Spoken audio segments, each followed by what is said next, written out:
Hello students.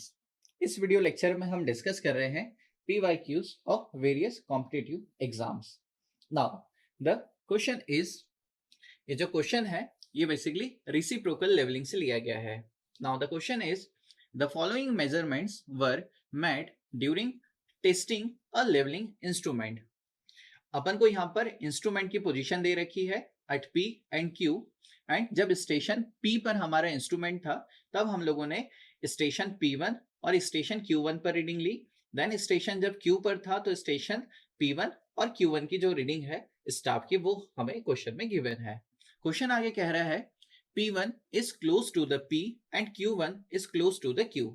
If reduced level of the station P is 100 meter, the reduced level of the station Q is now. So reciprocal leveling जैसे हम जानते हैं, है ना, कि जब हम फील्ड पर इंटरमीडिएट पॉइंट एस्टेब्लिश नहीं कर पाते हैं तब हम रिसिप्रोकल लेवलिंग को यूज करते हैं। नाउ इस केस में अपन को P पॉइंट का रिड्यूस लेवल पता है और हमें Q पॉइंट का रिड्यूस लेवल डिटरमाइन करना है।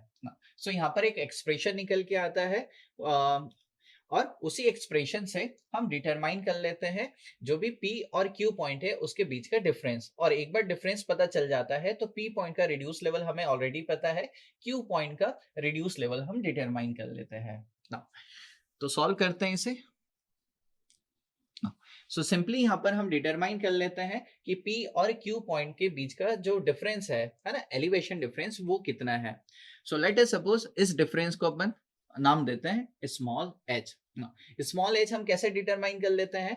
स्मॉल h बेसिकली हम डिटरमाइन कर लेंगे, है ना, difference in the staff reading at P1 and Q1 when the instrument at P plus difference of staff reading at P1 and Q1 when the instrument at Q divide by 2। Simply इससे निकल जाएगा ना। सो देखिए readings है अपने पास, जब instrument हमारा P पर है तो P1 और Q1 की जो रीडिंग का डिफरेंस है एक तो वो ले लेना है। सो कितना रीडिंग है देखना, जब इंस्ट्रूमेंट P पर है तो P1 और Q1 का डिफरेंस कितना हो जाएगा, ये हो जाएगा 2.80 माइनस ये हो जाएगा 1.7। ठीक है ना, नेक्स्ट हो जाएगा ये प्लस, जब इंस्ट्रूमेंट हमारे Q पर है ना, तब P1 और Q1 पर जो रीडिंग है उसका डिफरेंस कितना है। सो ये हो जाएगा 2.7 माइनस का 1.8 डिवाइड बाय 2 कर दीजिए इसे ना। सो ऐसा करने से अपन को मिल जाएगा P और Q पॉइंट का एलिवेशन डिफरेंस ना। ये वैल्यू निकल के आ रहा है 1 मीटर। ठीक है, सो स्मॉल h आ गया 1 मीटर ना। क्वेश्चन में अपन को जो P पॉइंट है उसका रिड्यूस लेवल गिवन है। So reduce level of P point ये जो है ये 100 मीटर है ना। अपन को क्या डिटरमाइन करना है, Q पॉइंट का रिड्यूस लेवल। तो Q पॉइंट का रिड्यूस लेवल देखिए, P और Q पॉइंट जो है उसका जो एलिवेशन में डिफरेंस है वो कितना है, 1 मीटर का है ना। और P पॉइंट का रिड्यूस लेवल है 100 मीटर, तो Q पॉइंट का रिड्यूस लेवल क्या हो जाएगा, ये हो जाएगा P पॉइंट का रिड्यूस लेवल प्लस जो डिफरेंस है हमारा। सो P पॉइंट का रिड्यूस लेवल है 100 मीटर और दोनों पॉइंट का जो डिफरेंस है वो 1 मीटर है। दैट मीन्स Q पॉइंट का रिड्यूस लेवल हो जाएगा 101 मीटर ना। यानी कि यहाँ पर देखें तो कौन सा ऑप्शन करेक्ट हो जाता है, तो ऑप्शन सी यहाँ पर हमारा करेक्ट आंसर हो जाता है। So for this question option C is the correct answer for this question. Now let's move on the next question. Now the next question is, again जो नेक्स्ट क्वेश्चन है वो levelling topic से लिया गया है और ये कंबाइंड करेक्शन बेस्ड है। Now the question is, a light house of 120 metre height is just visible above the horizon from a ship. The correct distance in meters between the ship and the lighthouse considering the combined correction for curvature and refraction. Now देखिए जो corrections है ना, combined जो curvature correction है और refraction correction है, basically इन corrections को हमें तब लगाना पड़ जाता है जब हमारे जो दो कंसर्न पॉइंट है है ना, ये इन दोनों के बीच की जो डिस्टेंस है वो काफी ज्यादा निकल के आ जाती है। इस केस में अर्थ का जो कर्वेचर है इसकी वजह से भी हमें करेक्शन लगाना पड़ जाता है हमारी लेवलिंग स्टाफ की रीडिंग पर, और साथ ही साथ लाइट के रिफ्लेक्शन की वजह से भी जो एरर निकल के आता है उसके अगेंस्ट भी हमें करेक्शन लगाना पड़ जाता है लेवलिंग स्टाफ की रीडिंग पर। दोनों करेक्शंस को अगर कंबाइन कर दे तो यहाँ पर नया करेक्शन निकल के आ जाता है, that is the combined correction. Now जो अगर हम लोग कंबाइंड करेक्शन की बात करें तो कंबाइंड करेक्शन जो है ये निकल के आता है, तो अगर बात करें हम लोग कंबाइंड करेक्शन की तो कंबाइंड करेक्शन जो है ये निकल के आ जाता है, इसे अपन सी से रिप्रेजेंट कर लेते हैं। Late us suppose combined correction ये निकल के आता है माइनस 0 पॉइंट, ये वैल्यू निकल के आता है हमारा माइनस 0.0673, है ना, डी स्क्वायर ना। यहाँ पर जो C है ये हमारा रिप्रेजेंट कर रहा है कंबाइंड करेक्शन को, और वहीं पर जो D है ये रिप्रेजेंट कर रहा है जो दो पॉइंट है जो कि फार अवे है फ्रॉम ईच अदर, है ना, ये उसकी हॉरिजॉन्टल डिस्टेंस को रिप्रेजेंट कर रहा है ना, इन द किलोमीटर्स। तो जो D है ये हमारे किलोमीटर्स में निकल के आता है और जो C है ये हमारा मीटर्स में निकल के आता है, ठीक है। तो D की वैल्यू हमें यहाँ पर पुट करनी होती है किसमें, किलोमीटर्स में, तो C जो है वो ऑलरेडी हमारा मीटर्स में निकल के आता है, तो इस बात को यहाँ पर ध्यान रखना है ना।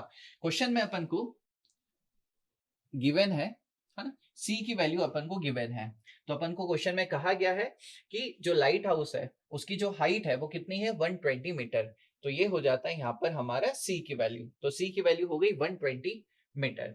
क्लियर है, तो 120 मीटर ये हो गया। हमें डिटरमाइन करना है D को, है ना, यानी कि हमारा जो दो पॉइंट है, यहाँ पर दो पॉइंट को नाम दिया गया है, एक तो है हमारा लाइट हाउस और दूसरा है हमारा यहाँ पर शिप, है ना, तो इन दोनों पॉइंट के बीच की हॉरिजॉन्टल डिस्टेंस को हमें डिटरमाइन करना है, ठीक है ना। तो डी को डिटरमाइन करना है हमें, तो वैल्यूज को पुट करते हैं यहाँ पर, तो सी की वैल्यू हो जाएगी यहाँ पर हम लोगों की 120 मीटर, ठीक है, ये हो गया 120 मीटर, ये हो जाएगा 0.0673। जो माइनस साइन है वो बेसिकली बता रहा है कि जो टोटल करेक्शन है हमारा कंबाइंड करेक्शन है वो सब्सट्रैक्टिव इन नेचर निकल के आता है, ठीक है। सो मैथमेटिकल कैलकुलेशन में हम साइन को यूज नहीं कर रहे हैं। Multiply by D square. Now यहां से हमें डी को डिटरमाइन करना है, सो डी हो जाएगा, now the D is 120 divide by, ये वैल्यू 120 के डिवाइड में हो जाएगा 0.0673। डी का स्क्वायर था तो ये स्क्वायर रूट में यहाँ पर हो जाएगा, तो फाइनली यहाँ पर डी की वैल्यू निकल के आती है, दैट इज 42226 मीटर, ठीक है ना। सो यहाँ पर अपना जो फाइनल वैल्यू निकल के आती है मीटर्स में, that is the 42,226 metre. Now अगर हम लोग देखें कौन सा ऑप्शन यहाँ पर मैच होता है, तो ऑप्शन डी यहाँ पर मैच होता है, यानी कि इस क्वेश्चन का जो करेक्ट आंसर हो जाता है वो हो जाता है option D 42,226। Now move on the next question. Now the next question is consider the following statement. Now यहाँ पर अपन को जो क्वेश्चन है वो असर्शन और रीजन बेस्ड है। नाउ जो क्वेश्चन है अगेन ये करेक्शन पर बेस्ड है और लेवलिंग टॉपिक से लिया गया है। सो क्वेश्चन है, असर्शन है यहाँ पर, curvature correction must be applied when the sides are long. So जो असर्शन है क्या ये करेक्ट है, तो जो असर्शन कह रहा है कि कर्वेचर करेक्शन बेसिकली हमें तब लगाना पड़ जाता है जब हमारी साइड है, यानी कि दो पॉइंट की जो बीच की डिस्टेंस है वो ज्यादा हो जाती है, तो एकदम करेक्ट है, तो असर्शन तो हमारा करेक्ट है। जो रीजन है ये कह रहा है line of collimation is not a level line but it is tangential to the level line, तो जो रीजन है ये भी एकदम करेक्ट है। तो जो लाइन ऑफ कॉलिमेशन होती है ये एक लेवल लाइन नहीं होती है बट ये टेंजेंशियल होती है लेवल लाइन पर, तो एकदम करेक्ट है। अब देखते हैं कि जो रीजन है क्या ये असर्शन का एक्सप्लेनेशन है, तो बिल्कुल हाँ, यहाँ पर जो रीजन है ये असर्शन का एक्सप्लेनेशन निकल के आता है। सो हम कह सकते हैं यहाँ पर कि जो ऑप्शन ए है वो करेक्ट आंसर निकल के आ रहा है इस क्वेश्चन के लिए। So option A is the correct answer for this question. Now the next question is a benchmark has been established at the soffit of an ornament arc at the known elevation of 100 meter above the mean sea level. The big site used to establish height of instrument is an inverted staff reading of 2.105 meter. A forward sight reading with normally held staff of 1.105 meter is taken on a recently constructed plinth. The elevation of the plinth is. Problem को solve करते हैं. So question में अपन को ये दे रखा है कि एक ऑर्नामेंटल आर्क है और उस आर्क पर अपन को एक पॉइंट है ना, जिसको अपन ने यहाँ पर बेंचमार्क कहा है. उस बेंचमार्क का रिड्यूस लेवल हमें गिवन है. सो लेट अस सपोज कि यही वो लेवल है हमारे आर्क का. ठीक है, तो यहाँ पर बेंचमार्क को एस्टेब्लिश किया गया है. लेट अस सपोज ये पॉइंट हो जाता है बेंचमार्क. तो इस बेंचमार्क का जो रिड्यूस लेवल है ना, वो हमें पता है, जो कि क्वेश्चन में 100 मीटर गिवन है. क्लियर है ना. देन आगे क्वेश्चन में कहा गया है कि यहाँ पर हम लोगों ने क्या किया गया है, एक बैक साइड रीडिंग ली गई है. एक बैक साइड रीडिंग ली गई है लेवलिंग स्टाफ को इन्वर्टेड करके. तो इस पॉइंट पर हम लोगों ने क्या किया, लेवलिंग स्टाफ को उल्टा रखा और यहाँ पर हमने बैक साइड रीडिंग को लिया. और जो बैक साइड रीडिंग निकल के आई, लेट अस सपोज यहाँ पर हमने बैक साइड रीडिंग ली. ये वाली जो रीडिंग निकल के आई, ये रीडिंग हमारी निकल के आई दैट इज 2 पॉइंट, यानी कि यहाँ पर जब रीडिंग हम लोग रीड करेंगे तो ये रीडिंग निकल के आ जाएगा, यानी कि ये वाली रीडिंग 2.105 मीटर. क्लियर ना. इसके बाद क्वेश्चन ने कहा गया है कि यहाँ पर एक फॉरवर्ड साइड रीडिंग हमने ली है. जो लेवलिंग स्टाफ है उसको नॉर्मली हेल्ड करके, है ना, कहां पर, एक न्यूली कंस्ट्रक्टेड प्लिंथ पर.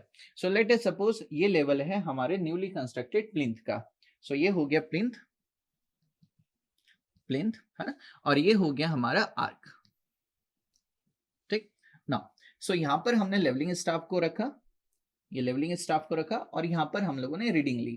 ठीक है, तो ये वाला जो रीडिंग निकल के आया, ये जो रीडिंग निकल के आया, ये हमारा 1.105 मीटर है. ठीक है, अब हमसे पूछ रहा है कि ये जो प्लिंथ है, इस प्लिंथ का हमें रिड्यूस लेवल बता दीजिए. तो इसका रिड्यूस लेवल अपन को बताना है. सो लेट अस सपोज अपन ने प्लिंथ को पी पॉइंट कह दिया. तो कैसे निकाल सकते हैं, देखना. जो हमारा बेंचमार्क पॉइंट है उसका रिड्यूस लेवल कितना है, 100 मीटर है.